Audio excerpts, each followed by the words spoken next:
Hey yo, this is Krayzie talk. I'm crazy. Well, really not really, but I got some news you can use. Hey yo, today we talking about free will, okay? I got an inbox. Somebody asked me, do I think free will exists? And what are my thoughts about it? So that's what this video is gonna be about. I ask that you like this video, comment on this video, subscribe to this channel. Because like I said in my last video, I'm giving out a free shirt to somebody who comment. So the winner of the last video, who gonna get a t-shirt, his name I think is Roddy, R-O-D-D-Y. He left a comment, you know what I'm saying?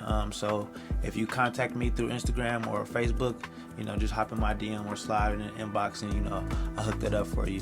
And the same thing with this video, you know what I'm saying? If you leave a thought-provoking comment, or just any type of comment, I'm gonna go through them and pick somebody randomly, or whoever I think is got the best comment. I'm gonna give you a free TCOY shirt. You dig what I'm saying? So you guys subscribe to the channel, like this video, and leave a comment, and that's how you can get a shirt. So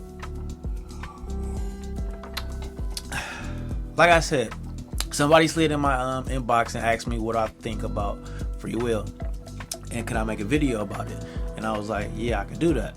But then I was like, if I do decide to make this video, you probably would think I was doing it out of my own free will, right? But I wouldn't have done it if, you know what I'm saying, they never asked me to do it. So was I really doing it out of my own free will? Because I wouldn't never have done it if they wouldn't have told me to. So let's talk about what free will is first of all. You know, free will is like when you just got the power to make your own choice, you know? And so without any constraints or nothing like that. And most people think that that's it. Like if I can make my own choice, then that's free will.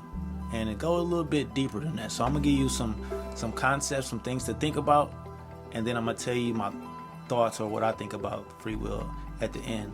And then you can tell me, you know, if you feel like you agree with me or you feel like you don't agree with me. Leave those in the comments and let me know what you think. All right, so let's start with this. Pick a fruit, all right?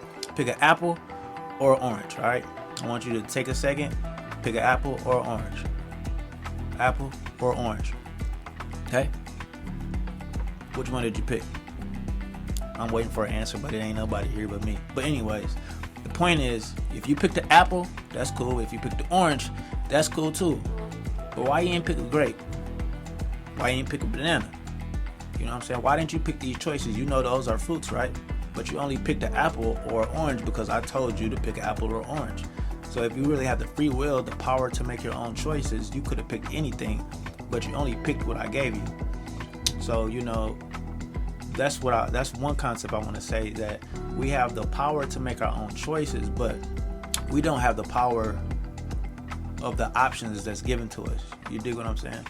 Like, you know what I'm saying? Like you could pick an apple or orange, but you could also pick other stuff too. Just like this. If I said, hey, pick a burgundy turquoise shirt or pick a blue turquoise shirt. You know what I'm saying? Burgundy or blue. Which one are you gonna pick? Burgundy or blue? But you see all these other colors I got here too. You know what I'm saying? So if I tell you to pick two colors or one of the two colors, why not pick all the other colors too? So if you really have the ability, the power to make your own choices, you will see that there's other choices and other options too. So how can you, you know what I'm saying, say that you have free will to make your own choices, but you don't have the free will to make to pick the options that's given to you? You dig what I'm saying? Okay. So here's another experiment. All right. Let's pick a movie. This time I'll give you a little time. Pick a movie. You can pick any movie you want to. Pick a movie.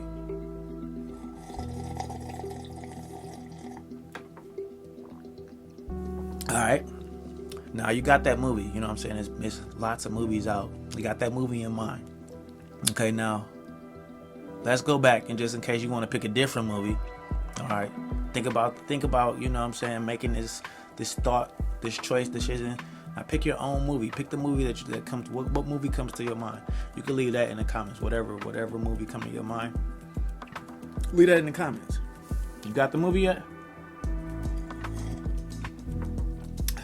All right, now like you probably pick, you could pick any movie, but like if you pick The Matrix or something, what made you pick The Matrix?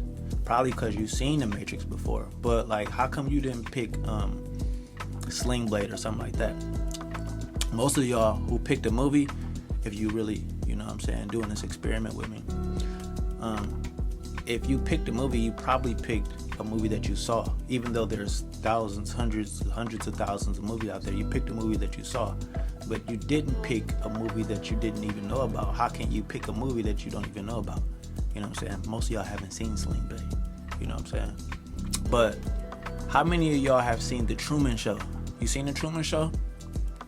The Truman Show is a dope movie. If you haven't seen it, you should go see it. Not go see it, but you should go check it out sometime. Look it up. But it's about Jim Carrey, who, I'm going to try not to get no spoilers, but it's about Jim Carrey who lives in a world and he comes to find out that everything ain't what he think it is.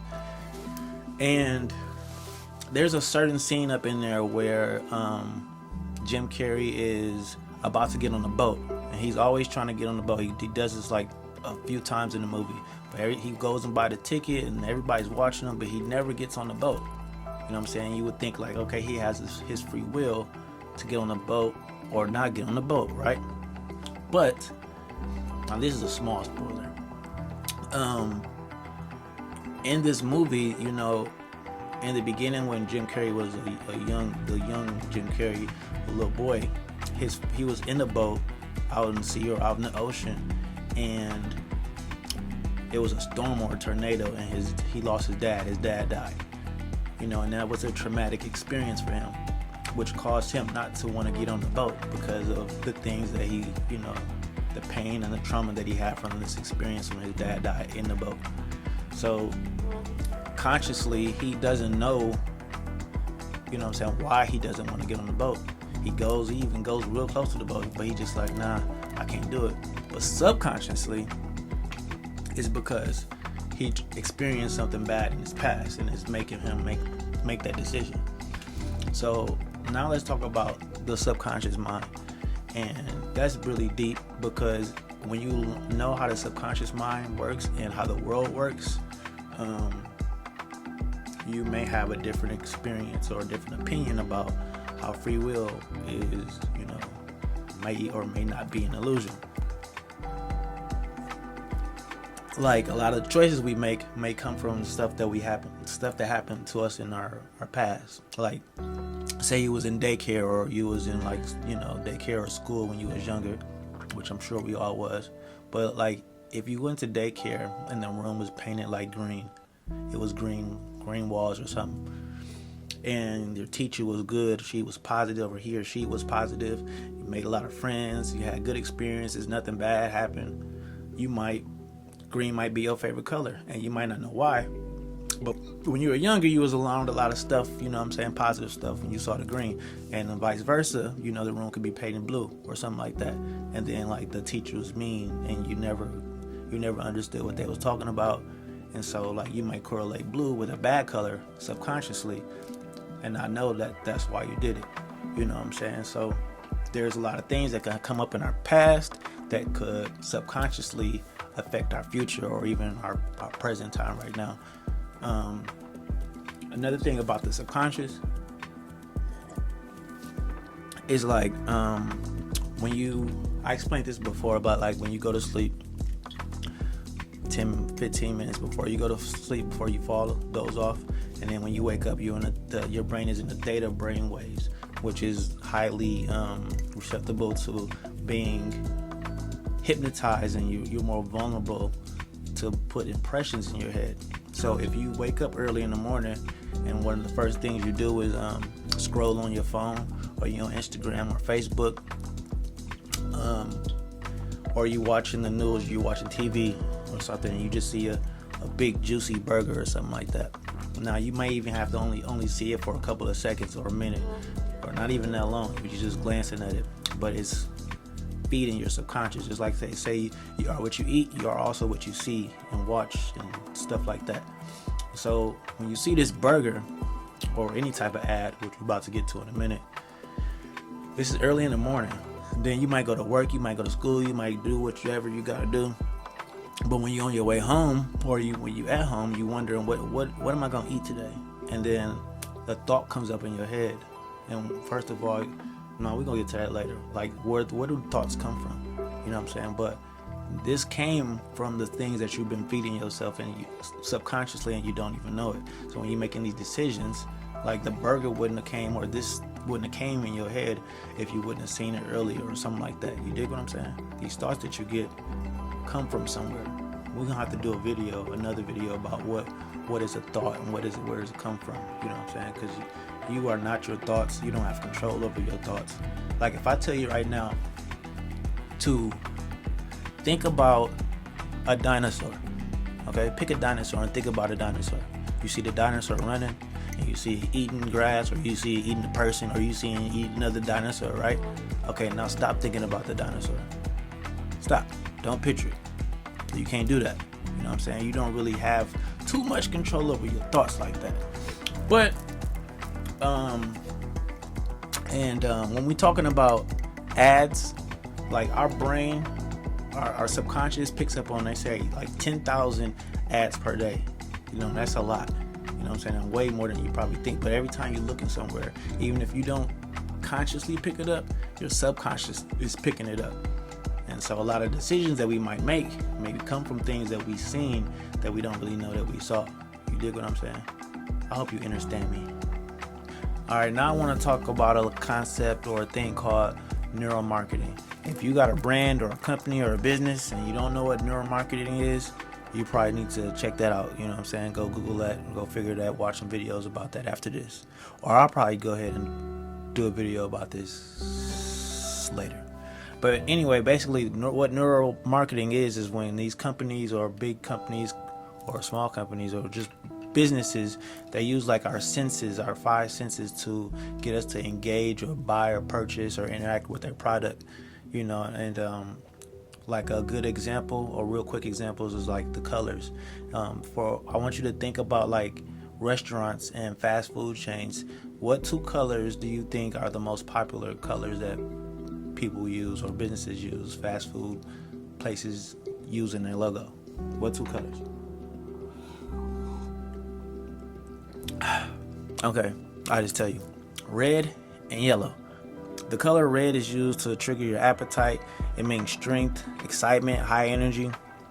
The color yellow means happy, joy, and fun, things like that. So when you mix these colors up, put these in your logo, or probably one of these colors, or maybe both of them. But think about how many logos of fast food chains use these colors, you know, because they talking to our subconscious. I've seen an experiment where this winery, which they was selling wine, of course, but you know, for a couple of days they were playing German music in the background while people shopped, and then on a couple more days they were playing French music while people shopped. And then of course the German sales or the German wines, they went up those couple of days, and then the French wines, they went up, you know, the next couple of days. And people checked out and they surveyed these people, asking them that the music, you know, affect their, you know, buying decisions, and they said no, they didn't even notice it. And so, you know, how can they be using their free will to buy things when these companies and marketing things and ads are playing with our subconscious to, you know, make us do things or persuade us to do things? Another thing is, let me talk to you about this experiment, this free will or the subconscious experiment, where they hook people up to an EEG machine where it measures your brain activity and stuff like that. They had somebody hooked up to this machine, right? And then their job was to like push the left button with the left button or the right button, left button or the right button. And then the person across from them was like, he was looking at the screen behind them, and the screen was telling him which one this person was going to pick. And so if the machine is able to pick up what you're going to do before you're able to do it, how do you have the power to make your own, you know what I'm saying, your own actions, your own thoughts, you know what I'm saying, your own decisions, when the machine can pick it up way before you do? And I'm not gonna make this too long, but let's talk about also God, or what most people think God is, and the Bible, if you believe in that. Like they say, God knows everything that you're gonna do, everything. He knows you. He knows who you are. He knows everything. You know what I'm saying? And God can't be wrong. And if God can't be wrong, then like the decisions you make, He already knows what you're gonna do. So how can you know? How can you have free will if God already knows what you're gonna do? You know what I'm saying? How does that work? Which also makes me think about a show called Westworld. Westworld is about it's about like people who go to like an amusement park, or like a big old area, big old amusement park, but it's huge. I could say like maybe like a small island or something like that. But at this place that they go to, they're going out there to live out their desires, their fantasies, right? And these people are real. But the people who are in Westworld, they're not real. Okay. You're one of them, aren't you? You're not real. And there's this one person that, well, they're robots. Well, I think we not gonna get into that. But well, let me just say, like, we damn near are robots because our brains work like computers. We can be programmed, we can unprogram ourselves, and like we just not the robots that, you know what I'm saying, what y'all think. But we damn near robots. A lot of people go to work, wake up, go to work, come back home, eat, watch Netflix, and get up and do it all over again. They're on a cycle. People are in a cycle and they do the same thing over and over again. But these people in Westworld who live in Westworld, they are robots. And there's this one character. Her name is, I think it's pronounced Maeve or Meave or something like that. And there's this one scene that's really dope where she's understanding that she's a robot, and they're showing her that she don't have free will like she thought, because everything she's about to do, everything she's about to say, is right in front of her, and they showing her like, this is what you're about to say, and she couldn't believe it at first, and to the point where she was talking and it's popping up on the screen already, and she freezes or whatever because like she can't understand what's going on. This is just a cheap trick. I've run a brothel for 10 years, and if there's one thing I know, it's when I'm being fucked with. This can't possibly.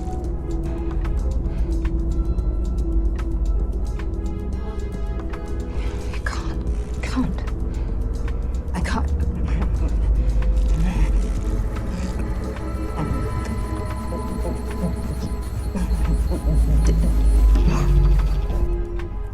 So those are my thoughts about free will. One more thing is that subconscious, we run from our subconscious mind 95% of the time, and 5% of the time we run from our conscious mind. So with that being said, it's like we do have free will, but we don't have free will. So I say both, but most of the time we don't have free will, and when you are more conscious of that, when you can start tapping into your conscious mind more than your subconscious programming, you know, you can make some of your own choices. But you know what I'm saying, since we operate from our subconscious 95% of the time, we don't really have the ability to make our own free will. So you know what I'm saying, those are my thoughts. That's what I think we do and we don't. Now you can let me know what y'all think about, you know, if we got free will or if we don't have free will. Is free will an illusion? You know what I'm saying? Yeah, that's about it. Like I said, I'm gonna give a free TCOY shirt to somebody in the comments with the most thought-provoking comments, or I might just do it randomly. I don't know.